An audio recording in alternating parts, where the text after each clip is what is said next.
ciy kontaan bu baax a baax mais nag ñu ngi remercier bu baax a baax la présidente Kabira bu am koy remercier parce que dafa nekk loo xamante ne dafa dagg ay toolam yombul parce que dafa dagg tool lañ dagg daf ko ay waar bu nekk mu jox la sa waar di la bayal waaye tey ci leen loolu mooy bu baax a baax loolu mooy dafa leen di tool yaa ngi war naa leen yoon bi kon léegi ñeme leen ngeen dem ngeen ànd dem liggéey kon léegi li def mooy que nañu war a futteeku ànd ak madame la Kabira dem liggéey parce que lii dafa yomb la xoolal faar bi duñ toll tey mu may ñu lii ñu défilé wane macha allah président. merci beaucoup la présidente di remercier nag suñu autorité yi nga xamante ne tey ñoo fi ñëw président monsieur le Guèye muy président bi président Anta bu dem métier muy Mbacke Sakho ñu ngi koy leen di nuyu di leen ziar bu baax gis nañu toogaay bi yàgg macha allah yàgg na mais ñu ngi leen di kontaan bu baax a baax di leen remercier bu baax a baax wax dëgg yàlla kontaan nañu bu baax a baax xam naa ñu encore bu yem fii te fii noonu la cher. incha allah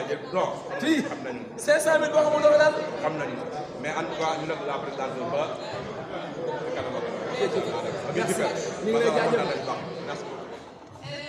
tout d'abord, j'aimerais bien remercier tout ce beau monde qui est là et principalement remercier Madame Kabira, cette grande dame qui nous a rassemblés ce soir ici là et il va nous rassembler quand même une dizaine de jours.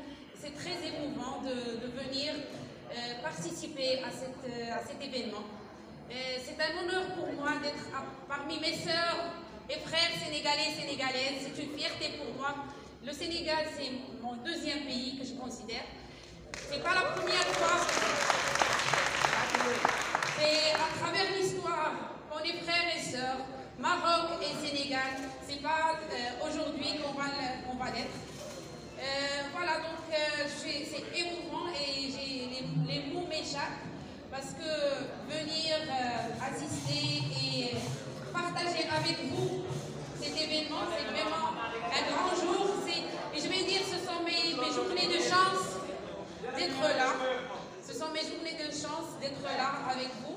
Et je tiens énormément aujourd'hui à remercier Madame Kabira. Et je vais vous demander de l'applaudir très très très fort. C'est plus fort que ça. Plus fort que ça.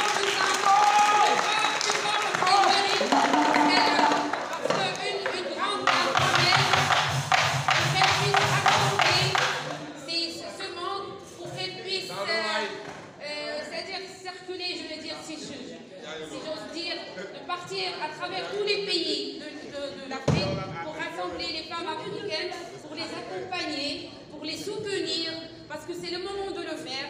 C'est le moment de se mettre main dans la main pour aller vers l'avant, pour exploiter la richesse de ce beau continent. Notre continent, il est riche et c'est notre droit. Et c'est à nous de l'exploiter, c'est pas à quelqu'un d'autre. Et c'est le moment de le faire, mesdames. Applaudissez-vous parce que vous êtes le support de l'Afrique et vous êtes le support du monde, comme j'ai dit hier. La femme, elle a sa place dans la communauté. Vous n'avez qu'à croire en vous, mesdames. Croyons en vous et nous allons partir tous en avant.